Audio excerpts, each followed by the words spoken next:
Bruce Springsteen sat under the bright spotlight as the applause slowly faded, leaving behind a quiet that felt heavier than the walls around him. The cameras caught every detail of his face, calm yet proud, like a man who had stood on countless stages without ever fearing a moment like this. Around him, the crowd settled into their seats, eyes fixed on the stage, waiting for something they didn't fully understand but could feel in the air.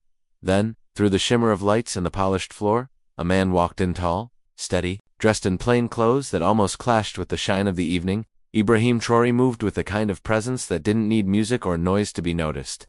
He didn't rush, didn't smile, didn't wave. He simply carried silence with him, and somehow that silence spoke louder than the claps had a minute ago. Bruce's eyes followed him, curiosity hiding behind a thin smile. The kind a man wears when he isn't sure what comes next, but refuses to show it.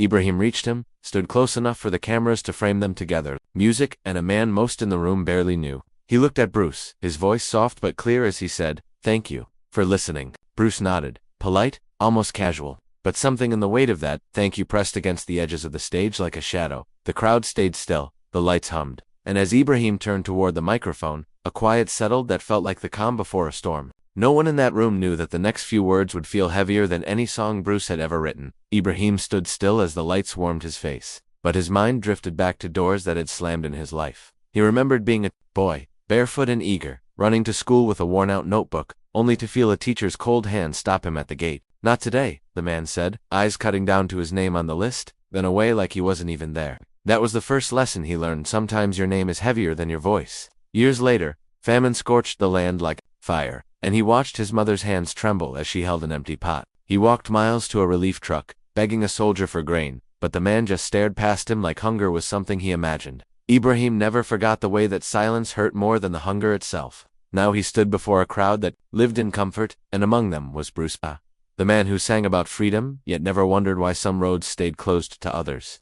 Bruce watched Ibrahim with a faint smile, but inside, something itched at his pride. Why was this man here, standing on his stage, speaking like his truth could weigh more than the music he built his life on? He tried to push the thought away, but it stuck like dust on an old record. Ibrahim had fought battles. Bruce never saw battles. With cameras that never pointed his way, reporters who whispered doubts like poisoned. Why him? He's just another African leader, one voice had said, when Ibrahim's team begged for airtime. Another time, his assistant's voice cracked on the phone, "Sir, the petition." They burned it. Burned like the voices that wrote it, and still, Ibrahim stayed quiet, even on nights when his body ached from exhaustion, because he believed this day would come. Alone in a small hotel room, he practiced words over and over, not to sound angry, not to sound bitter, strong enough to carry the truth. No notes, no cards, just memory carved deep like scars that never healed.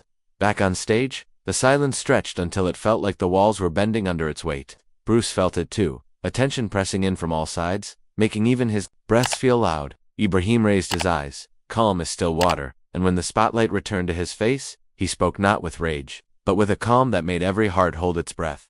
The room seemed to shrink as the first words left Ibrahim's lips, his voice steady and low, each syllable carrying more weight than the lights burning overhead. The hum of cameras faded into something like a heartbeat, soft but tense, and the world outside those walls disappeared. The camera closed in on Bruce's face, his jaw tight, his eyes following Ibrahim like a man staring at a truth he didn't want but couldn't turn away from. Ibrahim spoke again, his tone gentle but sharp enough to cut through years of comfort. "You sing of freedom, Bruce, but freedom never reached my village."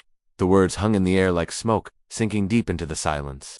Bruce blinked, and in that blink came a rush of images, crowds cheering his name, charity concerts under bright lights, stacks of sign posters, interviews where he spoke about hope like it was something you could gift with a song. All of it suddenly felt small, paper-thin, against the weight of that one sentence. Ibrahim didn't stop. He looked out at the crowd, then back at Bruce, his voice unshaken. "When you wrote about highways and dreams, I walked barefoot on roads built for someone else's escape." A ripple moved through the audience, a soft gasp, a whisper, the sound of a woman shifting in her seat with tears slipping down her cheeks. Cameras clicked like distant thunder, trying to capture a moment that couldn't fit inside a frame. Bruce sat frozen, his hands curled against his knees, the rhythm of his own heartbeat louder than any song he had ever played. And then it happened. A single tear broke free, sliding down his cheek, slow and quiet, as his jaw trembled. No sobs, no words, just the crack in a man who thought he had nothing left to learn.